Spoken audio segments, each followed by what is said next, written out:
Students at CLU have a lot to worry about, whether it's the cost of food, school materials, or the rising cost of rent.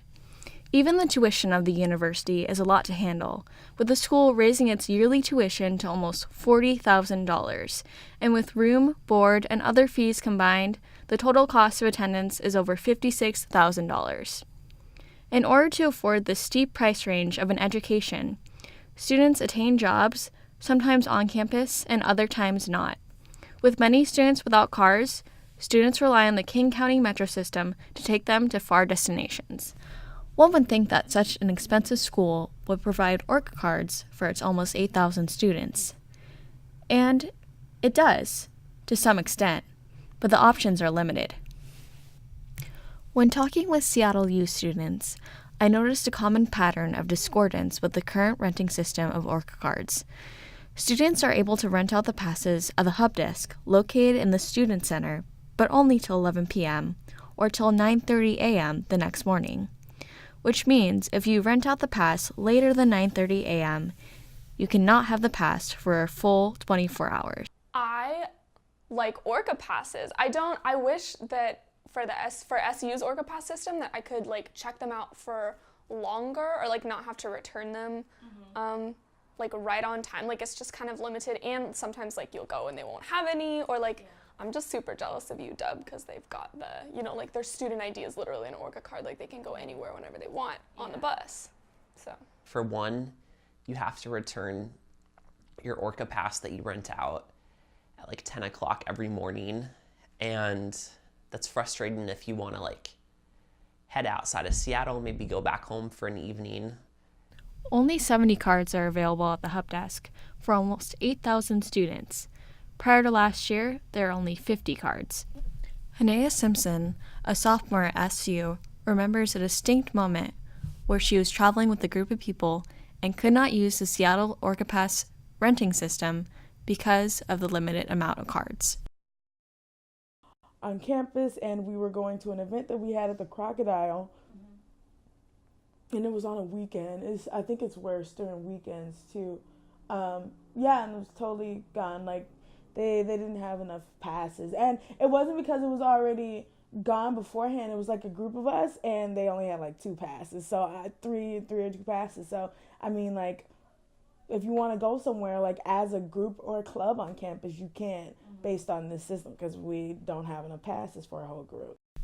At the University of Washington, students have an option to pay $84 per quarter, which allows them access to unlimited rides on the Metro Transit, light rail, streetcar, and ferries. Whenever I go downtown, I don't want to use a car when I go downtown because the parking's really hectic and the streets are confusing. So using the bus and then the light rail, I think it really helps. The unlimited amount of rides from the student ID cards not only help University of Washington students who live on campus, but commuter students as well.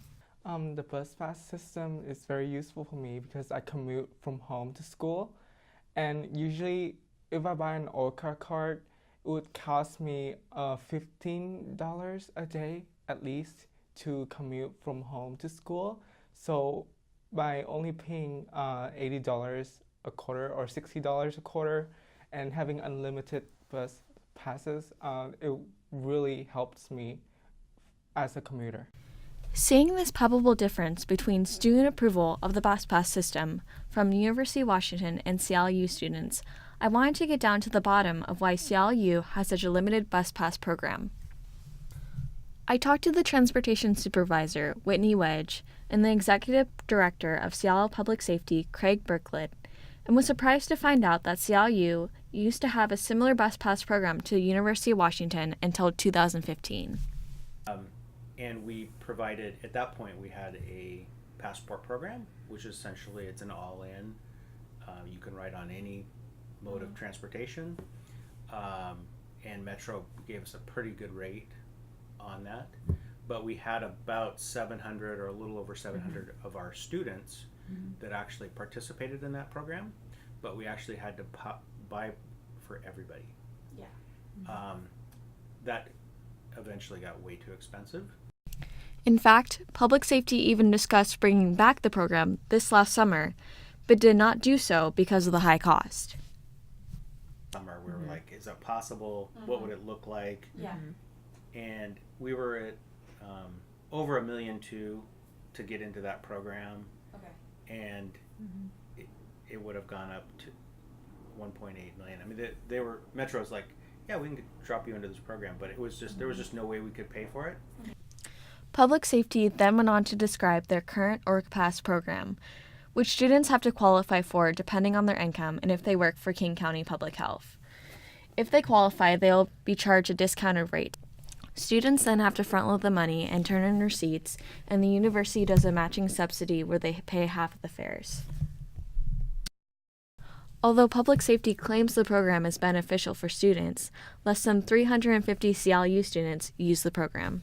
For Public Safety, the low amount of students using their program is concerning. We're looking at our past usage of the program.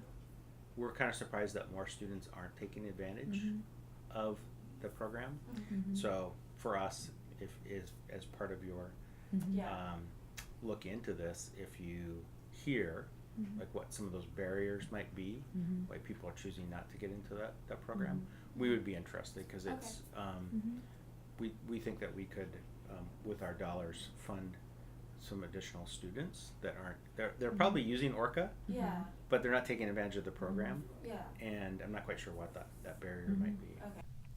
Students who have complaints or concerns about CLU's current bus pass system can contact Public Safety, the Sustainability Committee, or student government.